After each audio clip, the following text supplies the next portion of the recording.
Hi guys. All right, we're going to talk through the evolution of reptiles today and chapter 7.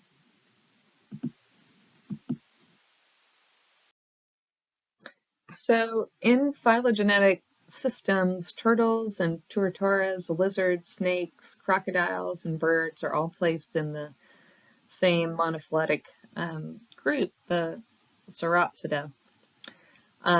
They're broken into 3 subgroups. Turtles are in their own group, tuataras, lizards, and snakes are in another group, and birds and crocodiles exist in their own group. The fossil record for reptiles is much more complete than that for amphibians. And so based on current evidence of all lineages of modern insects can be traced back to the Triassic period. Dinosaur research is advancing really quickly right now, faster now than any other time in history. And about 15 new species of dinosaurs are being discovered each year. In 2007, scientists dissolved a bone, collected, and were able to collect connective tissue from a Tyrannosaurus rex. And that dinosaur tissue was DNA sequenced. And what we found was that DNA closely resembled today's birds. And there's other evidence out there and fossil evidence supporting that theory that birds are indeed descended from dinosaurs and in many cases considered living dinosaurs.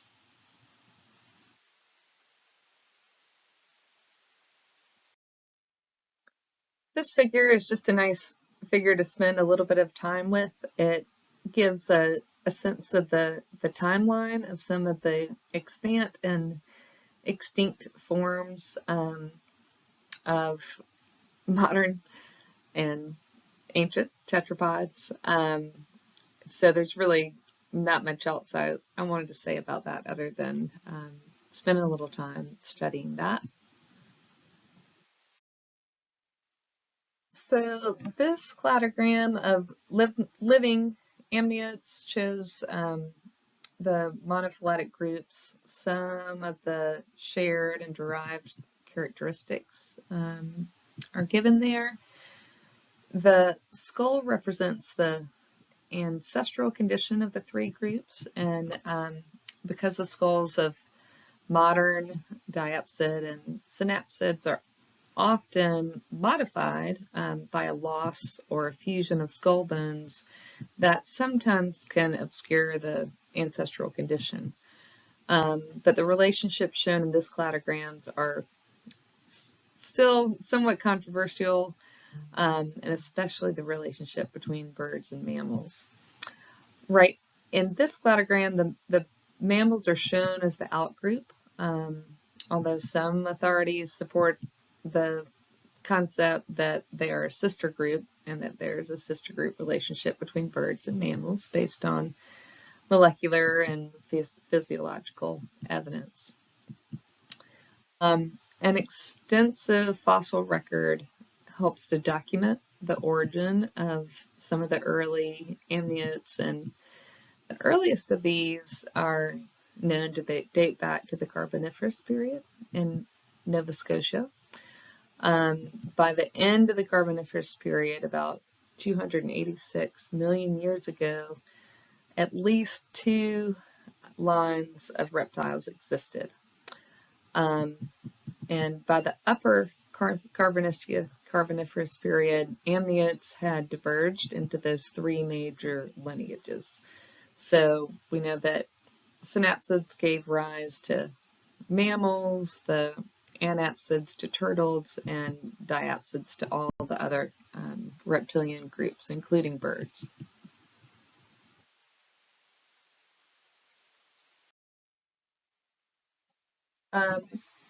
This figure from the book does a good job of sort of showing what these various forms of the skull look like, what the ancestral diapsid condition looked like in the archosaurs, where you can clearly see 2 temporal openings on each side of the skull. and then the more modern modified diapsid forms that we see in lizards and snakes and birds. The same is true for the synapsid form, the mammal-like reptiles, and what we see in more modern mammals today.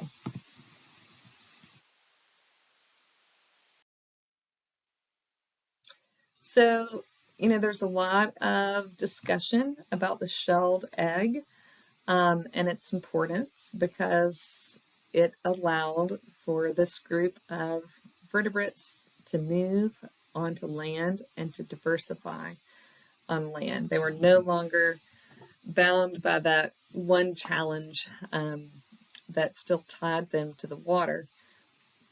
The general consensus is that the shelled egg was developed by semi-aquatic animals, not by a group of animals that had already become terrestrial. Some scientists believe that the egg with a hard shell developed as a modification for escaping predation and not necessarily for avoiding desiccation.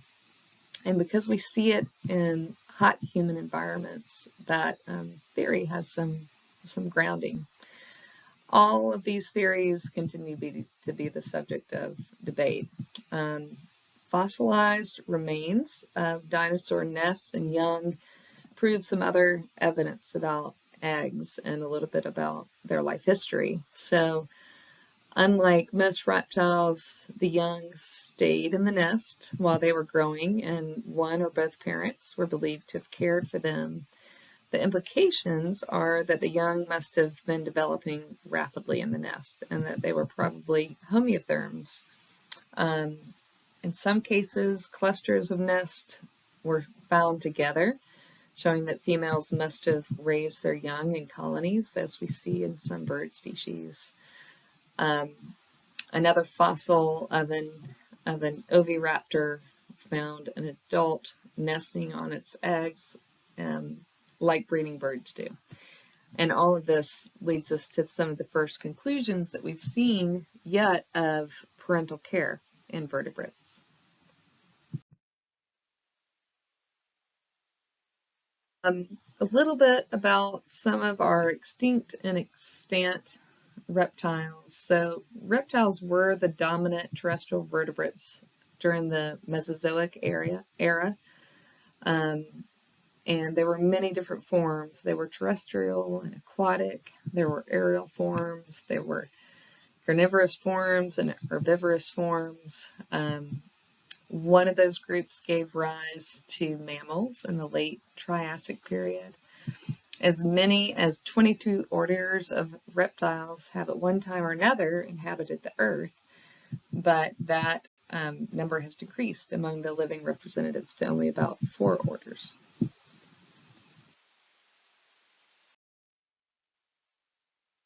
So as we've already touched on, that presence and positioning of the opening in the temporal region of the skulls, accompanied by the jaw musculature, really defines the classification for reptiles.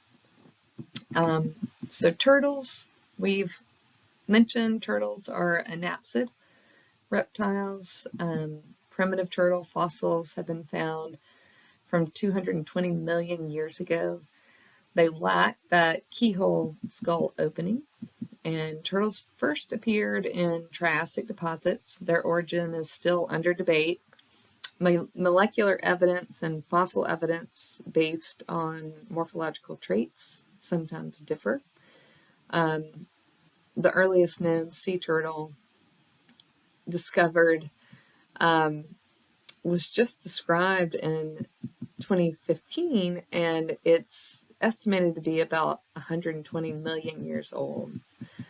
Diapsid reptiles includes ichthyosaurs, plesiosaurs, tuatara lizards, and snakes.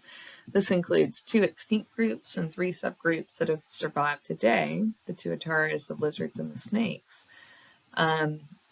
One extinct group, the ichthyosaura, were marine animals,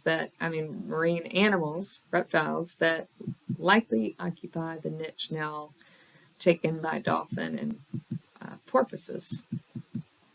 The plesiosaurs, a second extinct group of diapsids, were also marine. They had flattened limbs and hind limbs serving as oars that helped to row the body through the water. The trunk was dorsoventrally compressed, and the tail served as a rudder. Some had really long necks and small heads, and those nostrils were located high on the head. Another group, the tuataras, are really extant, ancient species. So these relics from the Triassic period survive today just on about 20 small islands in the Bay of Plenty, north of New Zealand. So we can think of them as living fossils. They're considered the most primitive living reptiles. They live in burrows. They venture out after sunset to feed on small invertebrates, crickets and snails, sometimes even small vertebrates. The young can take several years to actually reach their maximum length.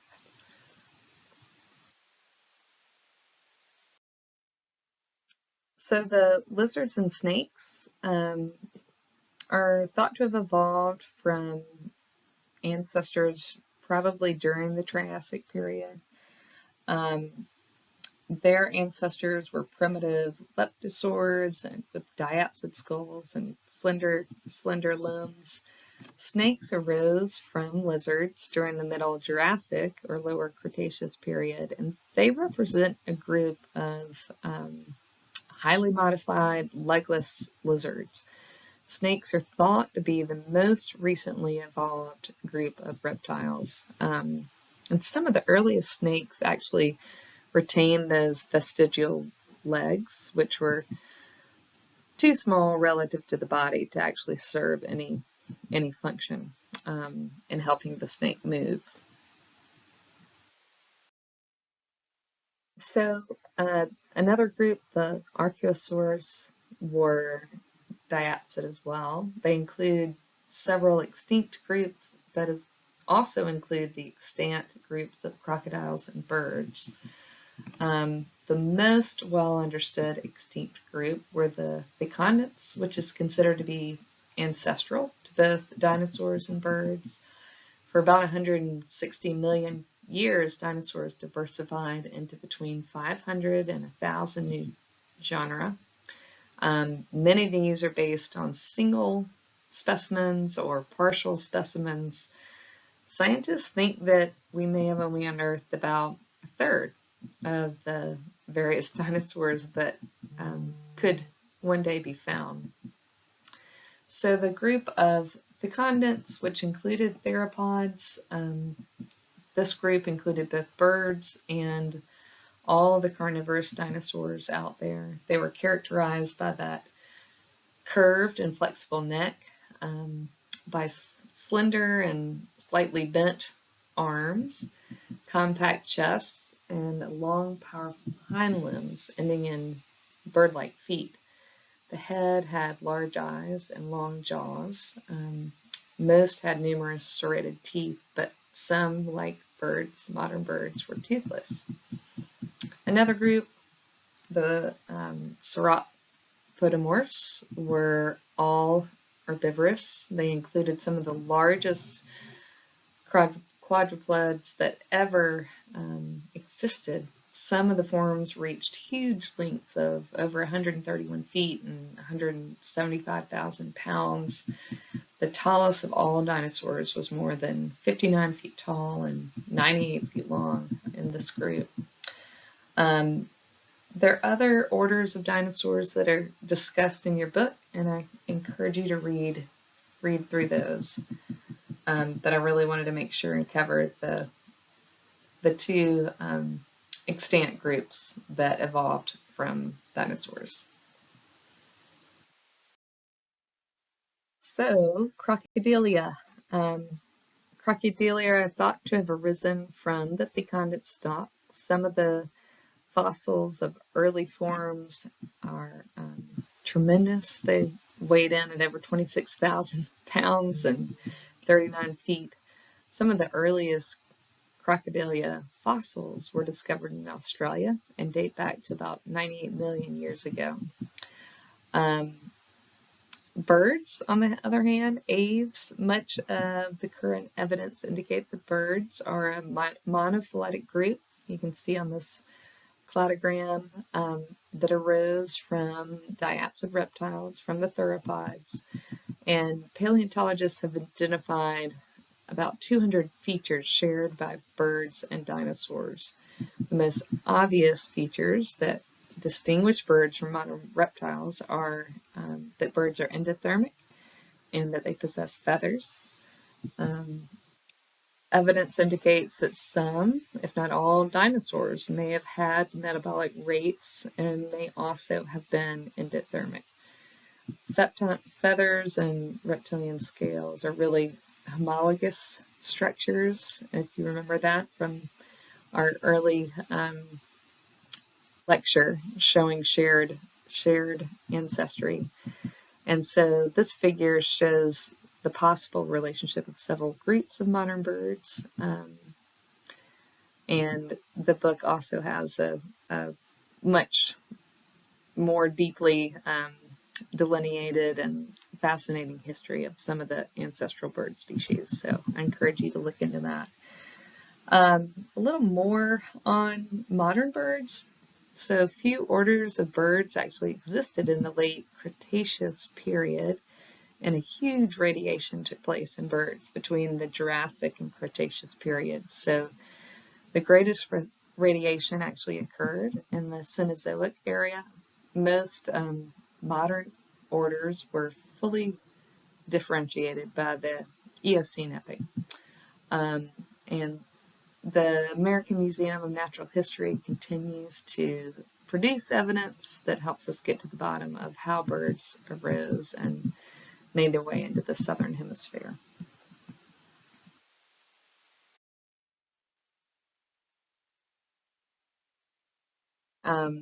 Quick video clip on the origin of flight in birds.